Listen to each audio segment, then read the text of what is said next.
until 100. We're at 71 today.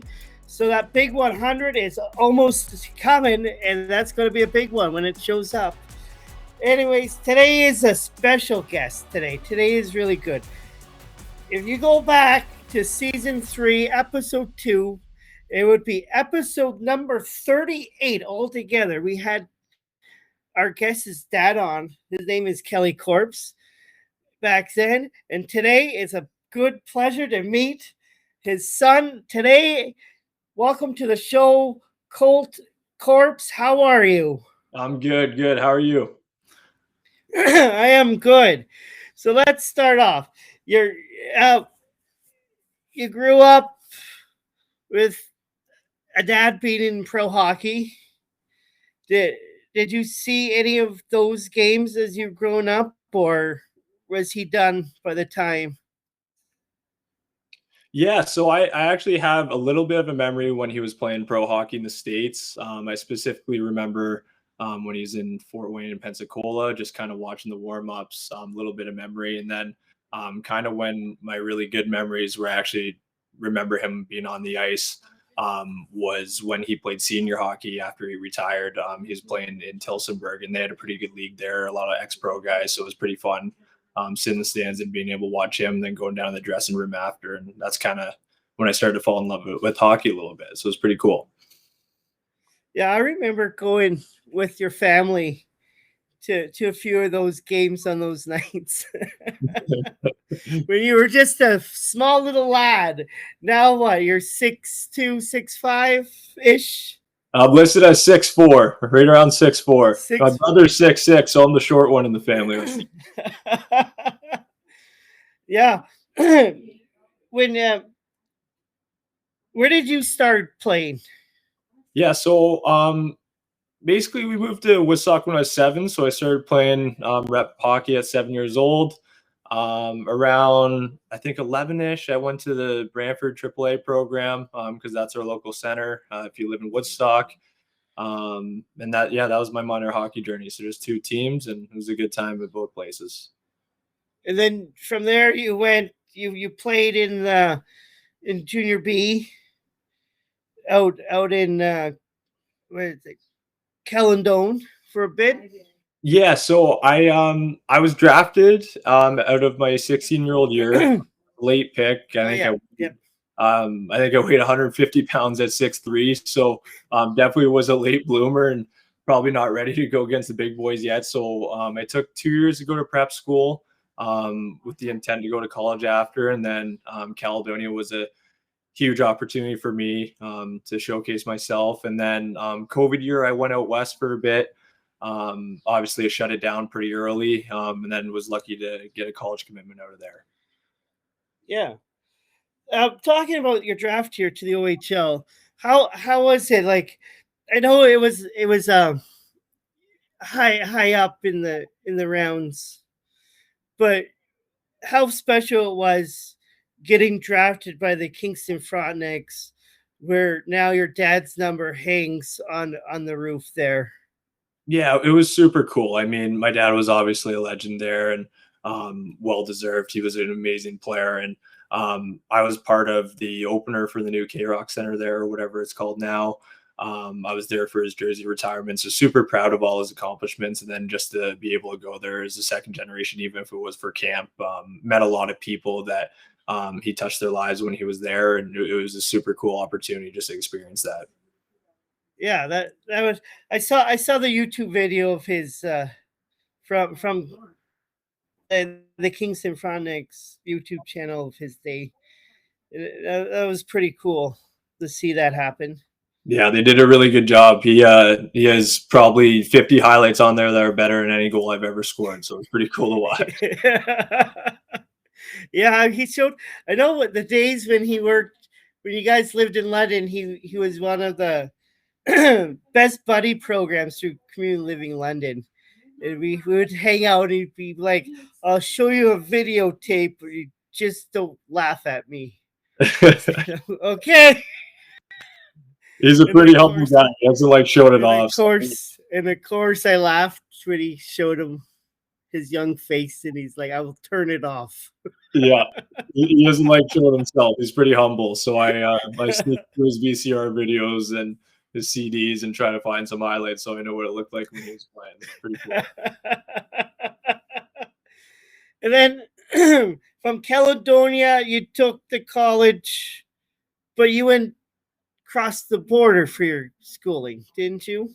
Yeah, so the last 4 years I've played at Maryville University, who was just announced as the newest NCAA Division One program. Which I think even when my dad went on the podcast, he talked about that how they were planning on doing it. So we were a top 10 team in the ACHA every year I was there, and super competitive hockey when you're in those ranks. And luckily enough, our group got to kind of earn the opportunity for the program to go Division One. So it was really cool. And of course, it's a year after you leave. They moved up. That was one of the things we talked about. He brought up that it's too bad that you wouldn't be moving up with the team Yeah, the year after. We actually got the opportunity to play 3 Division One games this year, so pretty cool experience nonetheless to be part of the first games in Division One for the program. And you know what? I'm getting old. My back's starting to hurt, and I get tired easier. So I think it's good. I'm not going up to the level anymore, anyways. I think yeah. I start coaching.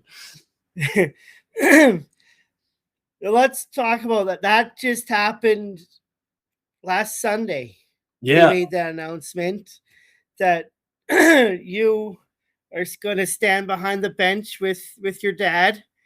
And I believe I looked that up. I believe you guys would be the first father and son in junior B hockey to run a hockey league team. Oh, is that the true? London Nationals. Yeah, I didn't know that either. I looked it up. That's the only thing I found so far. Yeah, that's I super. could be wrong, but that's the only thing I found. Besides the Hunters in the OHL, but Yeah, those guys are hopefully going to be half as good as they can. How did that come about? Did they come to you, or did you just, hey, I'm just going to apply and see what happened? You know what? I've always wanted to coach with my dad. That's kind of started since we've taken over the Dead Man Hockey Company that we created.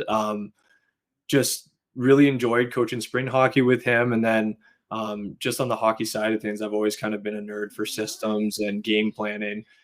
Especially later in my career, I love breaking down other teams and trying to figure out how to beat them.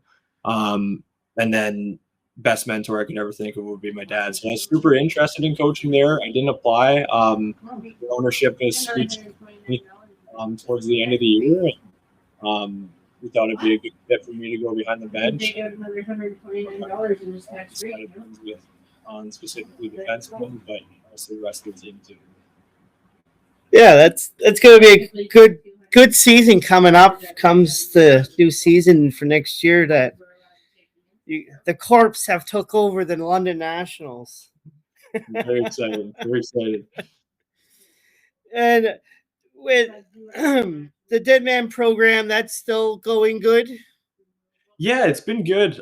We run a couple of camps throughout the summer that are full days, which we kind of just started doing. So definitely a lot of work going the whole day for the whole week, but it's been really enjoyable. And then we've been lucky enough to have some really good groups for our spring hockey programs. We have multiple age groups. Me and my dad usually take one over a year, do a couple local tournaments, and I think he talked about when he was on here, we're just really big on providing a AAA level program for single A and double A kids for the most part. And I think we've been pretty successful at that goal. And hopefully we can keep it going for years to come. It's obviously getting busy with both of us coaching junior now. But it's been really enjoyable, and being able to work alongside my dad and my mom, it's been a super cool opportunity.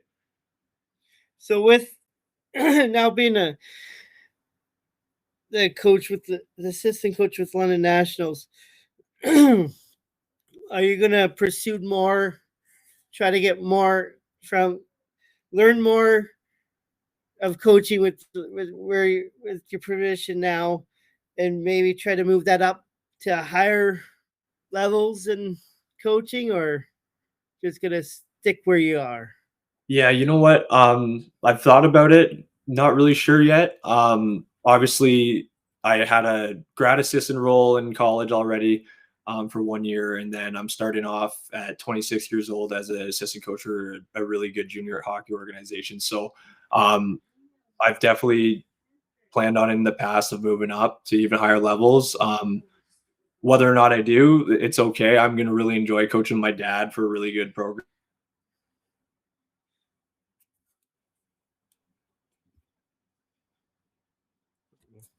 where I could maybe jump the ranks. I think this is a perfect platform for me, and I'd be super interested in doing it. I am a certified teacher, and I plan to do that next year. But you know what? If coaching could become a career for me and be stable for my future family, I think that I would really like to pursue that. It'd be really exciting.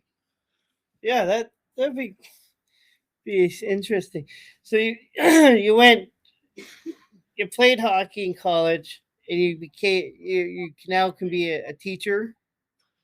Yeah. I just finished my master's in education, so the plan will be do teaching during the day and then race over the rank and coach at night. So that's the kind of nice thing about starting in the junior B level. Most of them practice in the afternoon or at night, and the games are at night. So it'll be perfect to kind of balance those two careers. Just remember, if you're mad at one kid at school, you can't bring it to the ice to think it. Absolutely, You got absolutely. to turn off the teacher, become the coach. I'll let my dad be the mean one. I'll try to be the players coach. We'll try to do that for see how it goes. Yeah. What else? Yeah. So I know a lot of people with different disabilities and stuff. As I know you guys when you were little, and then uh, and stuff. How was it with your brother, with you growing up with him, knowing that he had a disability and stuff? Like I know, like you tried to be that protected brother with him and stuff, and stuff. How did that go? Like, Yeah, absolutely.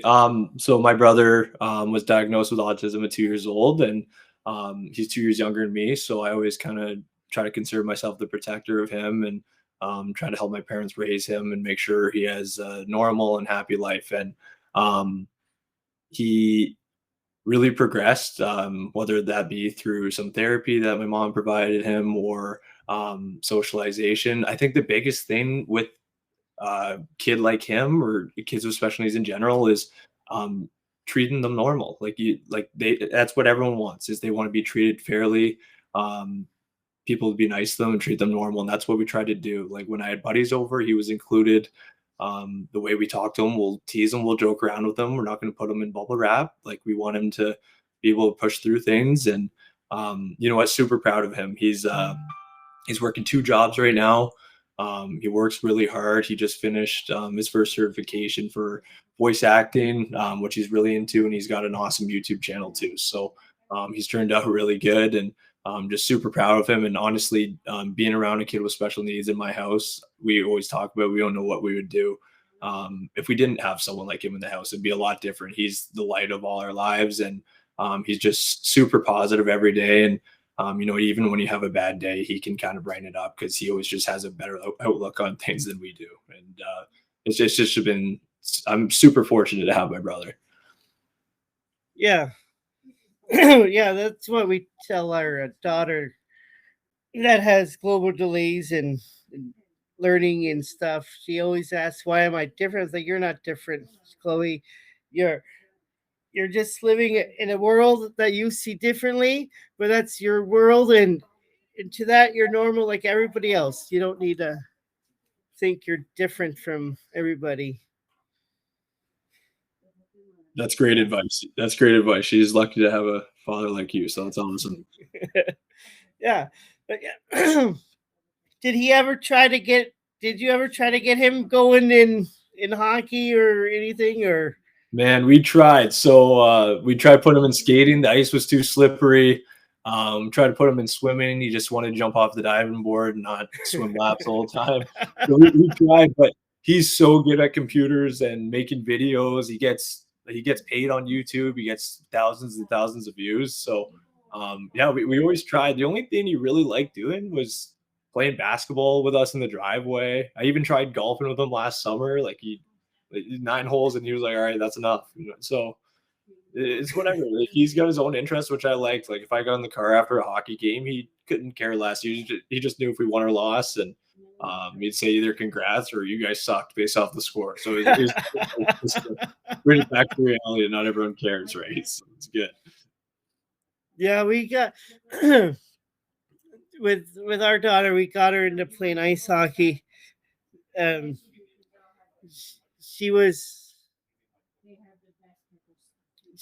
trying to she would skate and stuff, but every time when somebody falls, doesn't matter if it was from her team or the other team, she would give up the puck right away just to skate down the ice to help that person up. And I was like, So Chloe, nice. Chloe, that's great that you're doing that, but when you're on a breakaway, forget what happens behind you until you shoot the puck. Don't worry about what happened behind you until after. That's hilarious. And she's like, but that's how I won the most valuable player each time because I'm the nicest one. That is great. But sometimes, who cares if they fell? You deal with it after. She just wants the hard way. That's what she wants. She wants a bigger than you. Are you still playing ball hockey and golf? Yeah, we just switched over our ringette floor hockey to the new floor ball. Oh yeah. Nice. Thing. Yeah, so that's pretty cool. And then we starting golf in the first weekend of May. First week of May we start our golf program up. So awesome, good to hear. Yeah, and then next year is our qualifying year to go to the nationals. Nice. So next year is our provincial round for floorball to get back to the Winter National Games. Where's provincials this year? North Bay, I believe. Okay. A little bit of a truck. Yeah. So we're hoping the best for that. Good luck, buddy. To get back to the nationals, because we went there in 2024 to Calgary, where we won the ring. We were the last Ontario team to win the gold medal for the ring at floor hockey. Right on. That's awesome. Yeah. So it's keeping busy. Chloe, we got our daughter to join up too for floorball this year, so she's on the lower level of Special Olympics for that, and she's enjoying it. That's awesome. Yeah. And I was hoping one day that I would get to play with her, but I think soon I will have to call it quits because I'm getting up there too. Well, if you felt she would come help you, it'd be perfect. Yeah. Yeah. Everything's good there. What else? Talk about who came up with the idea of the Dead Man Hockey program. Yeah, so that was my dad. We were kind of talking with ourselves and like just trying to think of a name. I think we might have even called it like Corpse and Tens Hockey at some point when we first opened it when I was like 11 or 12, and I didn't really like the name, and I don't think my dad did either. We just kind of needed something to put on a flyer at the rink because that's kind of before everyone was posting everything about camps. And yeah, I think I was away and came home. And he's like, I got it, and then we started designing stuff, and it's just a play on word from our last name, right? Corpse, Dead Man Hockey. We thought it was kind of funny, and it's been pretty cool. Like the more merchandise we make, like we made hoodies for our spring teams and sold them at our camps, and all the boys were wearing it around the rink. And then a lot of the moms came up to us and they're like, hey, we got an idea. We want to make Dead Mom hoodies. So we're like, all right. So then we made a whole batch of pink ones for them, and they wore them on Mother's Day. It was super cool. So it's pretty cool now. Like, just I think because it's just such a unique name and a weird logo that you'll drive around town and you see a bunch of kids wearing it, especially in my neighborhood. I'll drive around. I just see kids with the hat on. I might not even know them. I just know they went to my camp at some point or really like the gear and bought it online. So it's been cool. Yeah, that's cool. That's good. That's good. And there's like different tournaments you guys play through the program too. Yeah. So we have a couple of spring teams, and then we'll just play 2 tournaments for each team. So I think last year we had the 2013s and 2015s, so just 2 age groups. Got a set of parents to coach the younger one. We coach the older one. We've had this older team for 3 years now. It's been really good kids, and kind of cool to see them grow up throughout the years too. You know, with these tournaments, do you bring like other 13 teams in, or is it just inside the program? Yeah, so we just put in just our dead man teams. They're mostly Woodstock kids. We actually combined with a really good group out of Stratford this a couple years ago too. And it's been really cool to watch kids from different towns kind of blend together and have a lot of fun. But yeah, mostly just stay out of Woodstock, bring dead man teams from the area. We've had a couple of people reach out wanting to run them out of, I think it was Belleville area. Someone want to run one out of. So it's cool because when we go to tournaments, they see our unique jerseys and then they watch our kids play. And I think our kids work really hard and playing a pretty structured system for spring hockey at that age. And I think we're going to catch on. And where's the school say? We're going to just take the car and get it. Yeah, that's pretty cool. That's pretty cool. Yeah. I think that's it. That's all I got. Cool. Yeah. Thanks a lot for having me on. And this podcast is really good. Awareness for the Special Olympics. All the good stuff you're doing. So thank you very much for having me. You're welcome. Folks, another great episode this week. Until next time, be kind, be safe. See you later.